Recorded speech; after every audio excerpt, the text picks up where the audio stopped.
Introduction to Greek Art. The Greek Bronze Age. The Greek Bronze Age was the first energetic period in European art. It lasted from 2000 to 1100 BC. When its development abruptly halted, memories of the age were lost in history. Its records survived only in oral traditions about the godlike creatures who founded Greek civilization. Most Greeks believed that the legends were true. From these traditions came the inspiration for Greek art and literature. Central to the legends was the war against Troy. In 1200 BC, on the windy plains around Troy, gods and heroes had struggled mightily for the honor and the right to be the models for Greek life.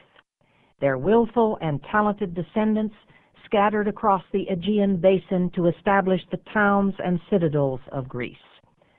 According to legend, they founded Roman civilization as well. From the adventures of the founders, Greek literature and drama drew lessons for the Greek way of life, and the Greek artistic genius created the romance of an age of heroes.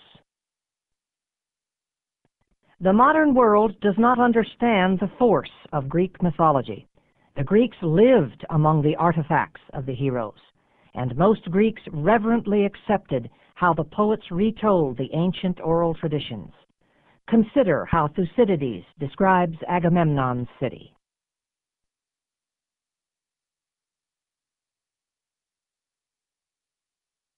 Mycenae certainly was a small place, yet that is not good evidence for rejecting what the poets have to say about the expedition to Troy.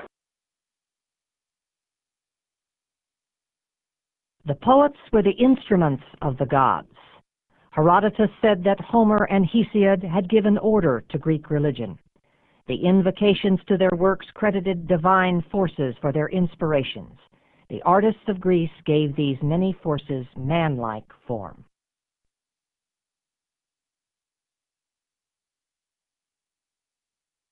Over time, because Greek imagination captivated the Roman Empire, the Greek arts also became Christian and a part of the romance of Europe. Christianity and modern rationalism relegated the gods and heroes to literary models, and thus was the reality of the Greek Bronze Age lost. Remarkably, it was a form of rational thought, scientific rationalism, that brought back the knowledge of the Greek Bronze Age. The same 19th century European confidence that science could prove the reality of the Bible also sought out Achilles and the rest of the Greek founders. But science does not confirm the details of either record, for neither the Bible nor the legends of ancient Greece are works of scientific intent or method. They are compositions of faith and principle. At best, the science of archaeology has verified a way of life that is consistent with the way of life that Homer and others had created for the Greek heroes.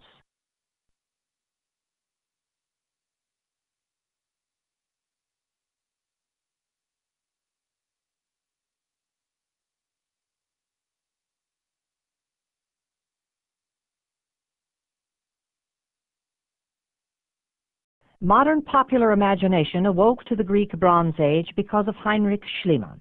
The less than honest entrepreneur was convinced of the reality of Homer's Troy, and he decided that Troy must have been located on the wind-swept hill of Hisarlik, on the northwestern coast of Turkey, near the southern end of the Dardanelles.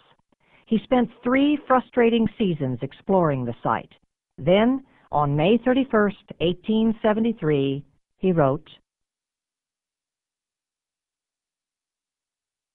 8 or 9 meters down, I laid bare the stretch of the circuit wall of Troy and discovered in the house of Priam a treasure. It is now clear that Schliemann was confused. What he found predated what could have been Homer's city by 1,000 years. But with his obsession undiminished to prove the reality of the Trojan War, he temporarily left Hisarlik to search for Homer's characters in other sites. In 1876, he excavated the area within the walls of the citadel at Mycenae, the city of Agamemnon, leader of the Greeks. Digging where no one had thought to look before, Schliemann uncovered 5 remarkable corpses, literally covered in gold. Their graves were packed with golden cups and inlaid knives. Their clothes were decorated with royal insignia.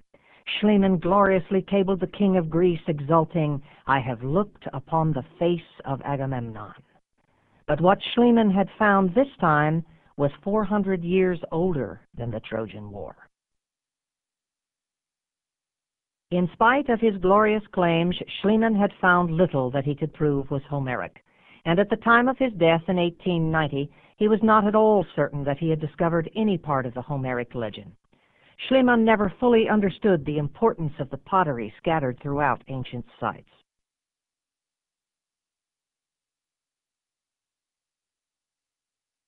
At Troy, he identified deposits of painted pottery, but he saw no significance in the fact that the stirrup-like handles resembled the pottery in the Bronze Age strata of other Homeric cities. Schliemann was unaware of the obvious similarities in shape and decoration on pottery from contemporary sites across the eastern Mediterranean.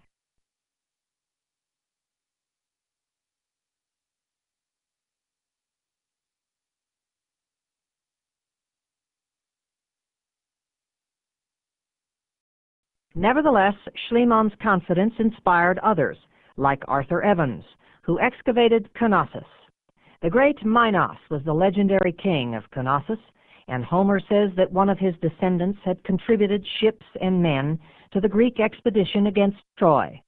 Legend said that Minos had built a great palace at Knossos, where he had imprisoned the fabulous half-man, half-bull creature, the Minotaur, to whom he sacrificed the young men and women of conquered subjects.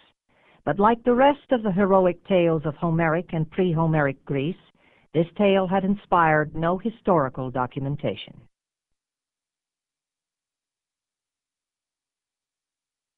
Evans believed that the truth about Homer and the origins of Greek civilization lay in the legacy of the Middle East. He went to Crete looking for the cultural bridge between Asia and Europe, because he thought that he had discovered Eastern hieroglyphic writing on Cretan seal stones. Evans considered writing the greatest sign of cultural maturity, and he eventually discovered numerous inscribed clay tablets in the storerooms of Knossos. Since he could not read the tablets, Evans assumed that the language of Knossos predated Greek, and for the rest of his life he insisted that all Aegean Bronze Age culture began on Crete.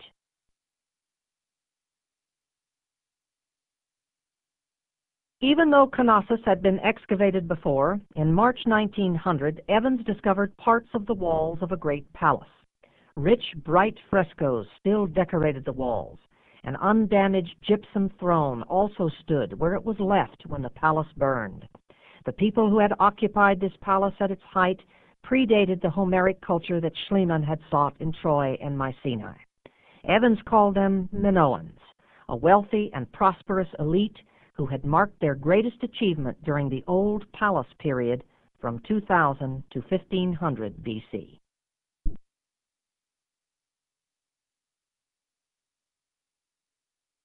But Knossos was not the only Minoan site. There were other Minoans scattered across the Aegean Sea in palaces like the ones at Phaistos and Hagia Triada in Crete, and on the island of Thera.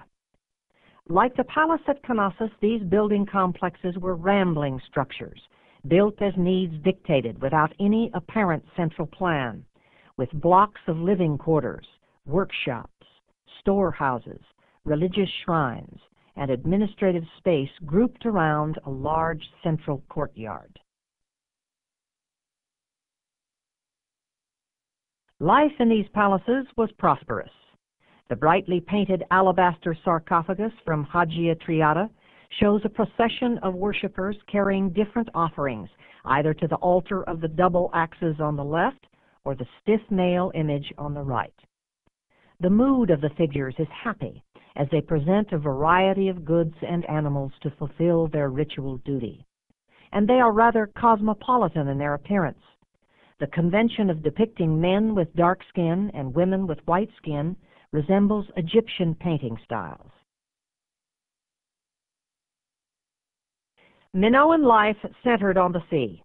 Typically, home decor like the frescoes from the West House at Thera show Minoan merchants sailing to the great cities and lush territories of the eastern Mediterranean, returning perhaps with luxury items like this gold and glass paste necklace. In all, these paintings express a clear sense of pride and accomplishment. Technically, the work tells a detailed story, but it was constructed in panels, partly to facilitate the application of paint to wet plaster in the creation of the fresco, and, as a result, each section cleverly stands as a distinct scene. Stylistically, the representations of men and animals give emphasis and life and movement to the scenes. But Minoan art did not precisely represent the forms of living beings. Human figures, for example, are impressionistic, with the facial profile and full frontal pose of the upper body reminiscent of Egyptian and Asian form.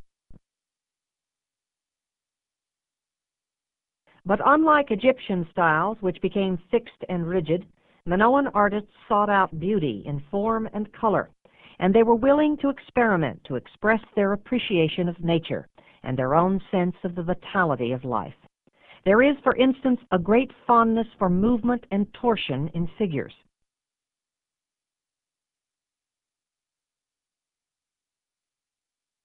In their willingness to adopt styles from other cultures to express their own unique view of life, the Minoans, who were not Greek themselves, foreshadowed the intellectual energy and originality of the Greeks.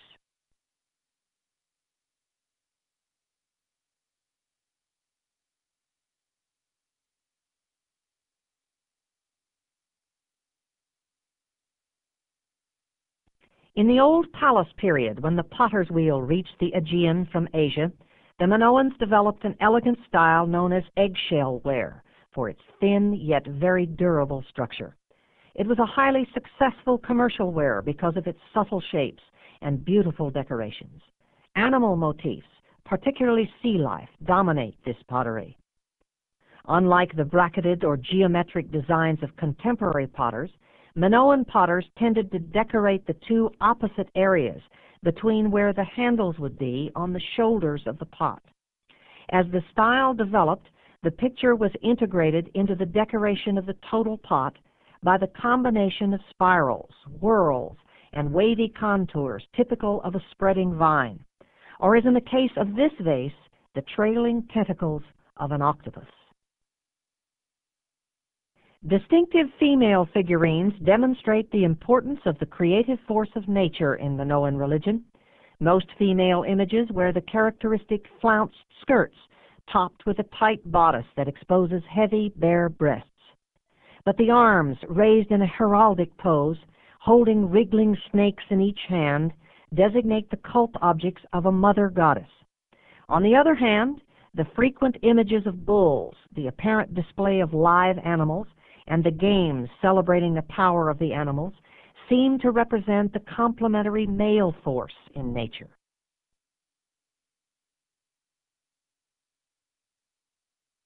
The Minoans had a fascination with the image of the bull that is reminiscent of Mesopotamian art.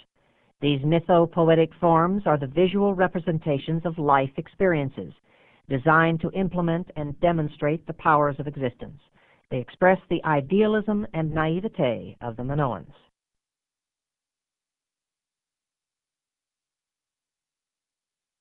In the New Palace period from 1400 to 1200 BC, the militaristic culture that Schliemann discovered at Mycenae jolted Minoan security. Archaeology shows that the Mycenaeans gradually took control of many of the Minoan palaces. As the gold cups from the mainland site at Vaphio demonstrate, there was a thorough mixing of Minoan and Mycenaean artistic styles.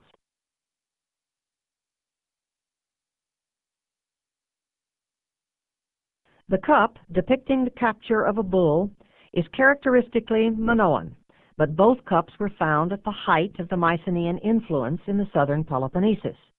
Were these cups imports or local work by an alien metalworker? On the other hand, the rather plain pottery goblet from Mycenae, with its banded stem and vertical line, is distinctively Mycenaean, but with a stiff imitation of Minoan sea life for decoration.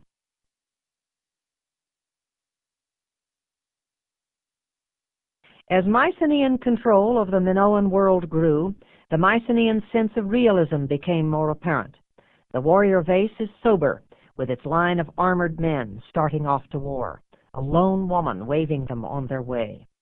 Mycenaean government was more severe, dictating a rigid organization for the Mycenaean royal centers at Tiryns and Mycenae.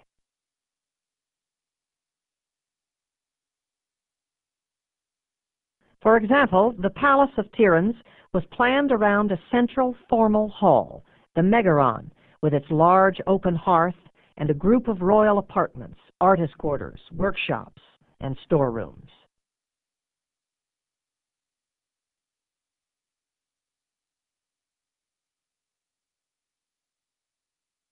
The palaces were monumental structures obsessed with security, great citadels surrounded with massive fortification walls, statements of power, designed as much to oppose other Mycenaeans as to keep out foreign invaders.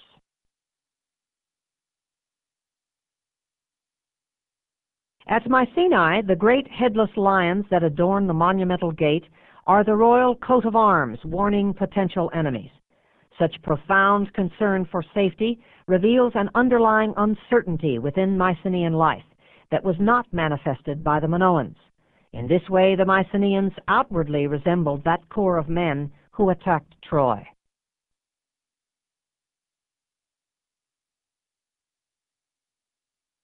History never lost the sight of Mycenae, due in part to the great stone chambers built by the ancient kings. The famous 2nd century Greek traveler Pausanias typically misconstrued the structures, calling them the treasure chambers of Atreus and his children. They are actually tombs. The largest one at Mycenae, called the Treasury of Atreus, dates to the period of the Trojan War. These circular chambers are shaped with courses of smoothly cut stones that rise with mathematical exactness to a perfect dome. This is an example of Tholos construction. Reproduced throughout the Mycenaean world, Tholos construction was a hallmark of the consistency of Mycenaean civilization, demonstrating a skillful control of weights and stress.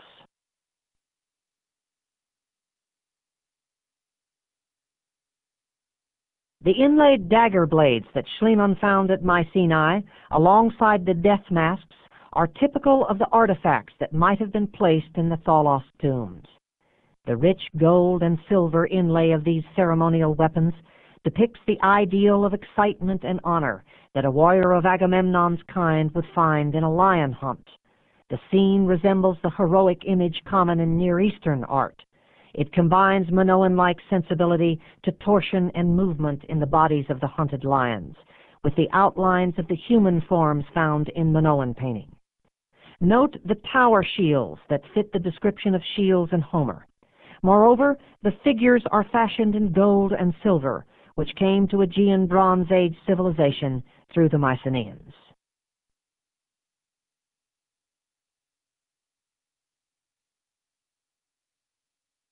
As they absorbed and dominated the older Minoan way of life, the Mycenaeans melded their tastes and styles with the Minoans. They had no reservations about combining this mixture with elements picked up in their contacts with other peoples.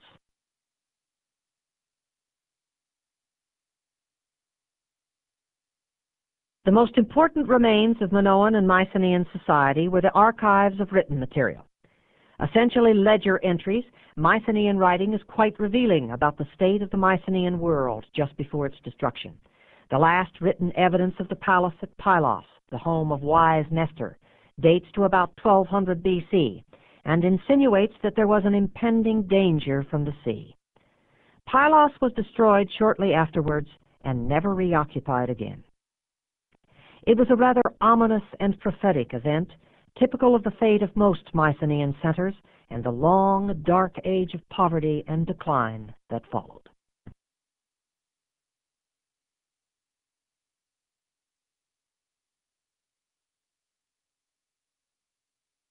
Nearly 2 centuries afterward, there is little information about Greek history. By the time any records reappeared, Greece was profoundly different. its meager record reflected only in the omnipresent product of antiquity, painted pottery.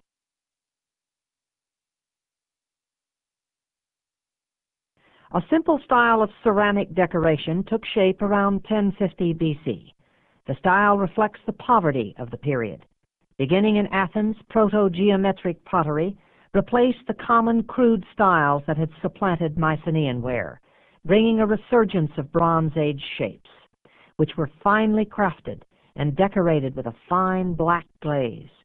Loops, arcs, and triangles are typical of the designs applied to proto-geometric pottery. Tightly drawn compass circles and rings in precise and measured space replace loose freehand patterns. Most decoration was on the shoulder or belly of the vase, between the handles, with the rest of the pot covered in bands of paint or bare clay. Figures and floral designs are almost non-existent.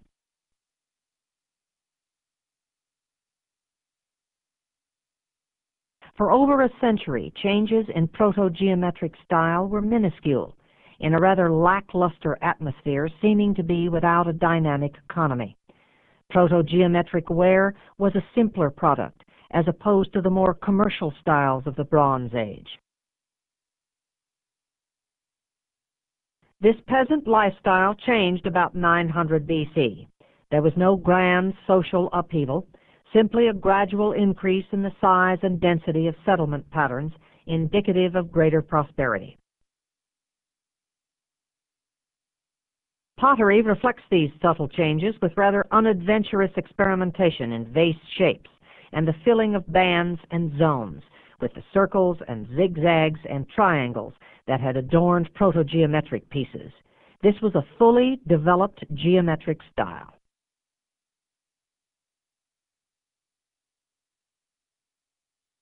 Athens again led the way by developing pottery decoration, which engaged the entire surface of each piece. As each band or zone was filled, the pottery took on a layered look, which piled painted bands onto bands of checkerboard squares or zigzags or stylized swastikas. Such crisscross and diamond motifs have been likened to the woven patterns of basketwork. To break up the continuous bands of design, painters inserted vertical lines to separate designed bands into rectangular panels, adding a more vertical appearance to the pottery, breaking the rhythm of the continuous bands. This kind of decoration on baskets and pottery simply adds diversity to the visual image of the artifact. It has no capacity to communicate any broader significance.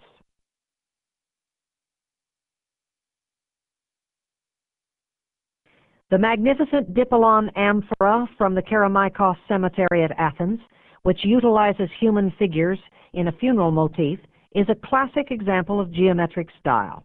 The paneled designs lead the eye to a specific area and give special importance to the color and texture of that part of the work. On the belly and the shoulder between the handles, the addition of figures within a panel provides the first opportunities to use pottery design to express the views of the artist. The Dipylon amphora served as a grave marker, and it is decorated with a scene from the funeral of a man buried beneath it.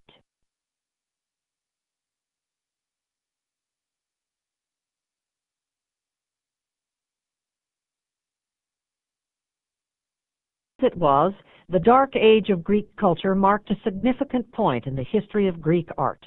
Minoan and Mycenaean art had developed for the use and glorification of the king and his court. Decoration was the primary consideration of Bronze Age art, and the representational and narrative aspects of the art were abstract and schematic. Little changed in the decorative aspects of geometric art. The difference was that geometric art was almost exclusively for use in everyday life.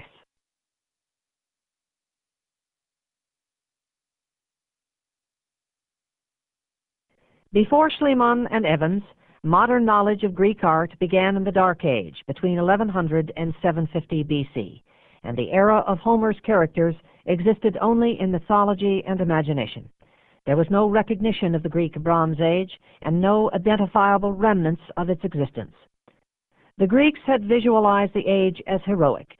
based on the mythological imagery of poets like Homer, and the artistic representations of the classical period. The modern discovery of the Aegean Bronze Age meant that the way of life depicted in the poets' tales had its own artistic expression and could be known directly through its own artifacts.